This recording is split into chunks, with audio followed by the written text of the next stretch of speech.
Wale ambao mnasoma alama za nyakati au labda umesoma elimu ya nyakati za mwisho inaitwa eschatology.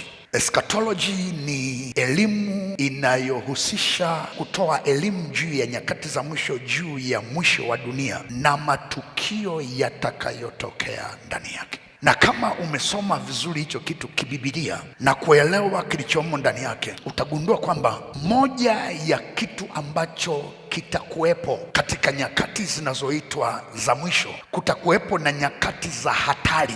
Lakini pia hizo nyakati za hatari, wanaolengwa ni watakatifu. Kwa hiyo Biblia inaposema kutakuwepo na nyakati za hatari, anaposema nyakati za hatari ana maana gani? Swali la kwanza naibuka, hizo nyakati za hatari zinatokea ufalme upi? Lakini automatic jibu lilopo, nyakati za hatari hizo zinazoongelewa zinatokea ufalme wa giza, zinakuja duniani, kwa sababu wanaolengwa ni wanadamu. Lakini wale wanadamu sio wote, wanaolengwa ni watakatifu, kwa sababu ndio targeted area, ndio eneo ambalo linalengwa.